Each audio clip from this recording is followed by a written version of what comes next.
Serang Jokowi, blunder politikus MUI pendukung FPI. Sejak lama MUI seolah menjadi pengadil masuknya manusia ke surga dan neraka.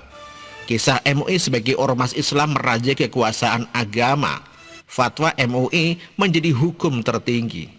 MUI digunakan oleh eyang saya, Presiden Soeharto, untuk melegitimasi kekuasaan.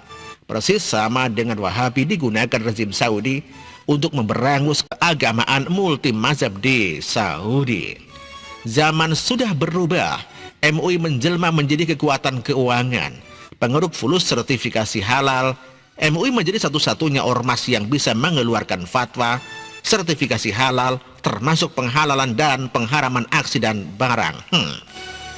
Bahkan kulkas, mesin cuci, bukan makanan diberi label halal, meski tidak ada satupun orang di dunia dan akhirat makan kulkas dan mesin cuci. MUI dan pemilik label halal pun melakukan pembenaran prosesnya yang halal. Sertifikasi kulkas yang tentu ditertawai oleh para ulama yang waras seperti Gusmus. Ia menyebut MUI sebenarnya makhluk apa itu? Karena sepak terjang MUI dinilai kebablasan alias ngawur. Ini tentu sangat bisa dipahami karena MUI saat itu diisi oleh geng 212 seperti Din Samsudin, Tengku Zulkarnain, Bahtiar Nasir, Yusuf Martak. Mereka bukan ulama bisa masuk jajaran pengurus MUI. Bahkan Yusuf Martak bekas pekerja Lapindo. Kombinasi kepentingan sertifikasi halal dan bercokolnya politikus haus kekuasaan seperti di atas yang membuat kisruh politik. Termasuk di dalamnya tentu kepentingan politik ketum MUI Ma'ruf Amin. Untung Ma'ruf Amin mau berbelok kiblat masuk ke dalam gerbong pertobatan politik, masuk ke kubu Jokowi sehingga pembersihan kasus Ahok mensucikan secara politik.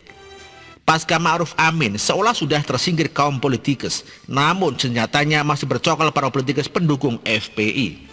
Anwar Abbas, dia adalah representasi kaum pembenci pemerintahan Jokowi. Politikus MUI kaki tangan FPI Anwar Abbas mengomentari kerumunan kunjungan Presiden Jokowi di NTT seperti kerumunan M. Rizik Syihab yang tengah dibui.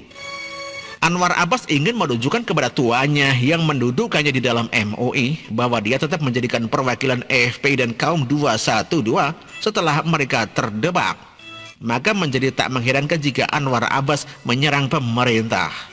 Dia bermimpi ingin menciptakan kisruh politik lewat fatwa atau pernyataan yang rakyat akan mengikutinya. Publik ini makin percaya kepada PBNU dibandingkan dengan MUI.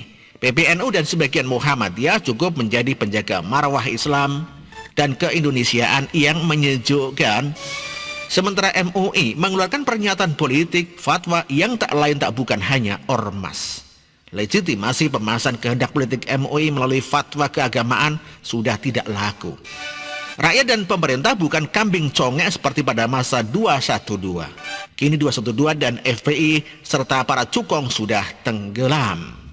Bahkan Rizik dan para pentolan FPI tengah menunggu bui akibat pelanggaran hukum. Maka ketika Anwar Abbas membela FPI, justru membuka kedok MUI sebagai bagian daripada masa lalu. MUI tetap tidak berubah meski para pentolan MUI sudah berganti manusianya. Relevansi keberadaan MUI pun perlu dipertanyakan, seperti Gusmus mempertanyakan tentang MUI, ormas NU dan Muhammadiyah sudah lebih cukup keberadaannya untuk menjaga Indonesia. MUI tidak diperlukan lagi keberadaannya kalau isinya bukan ulama seperti Anwar Abbas. Artikel ini ditulis oleh Ninoy Karundeng. Terima kasih.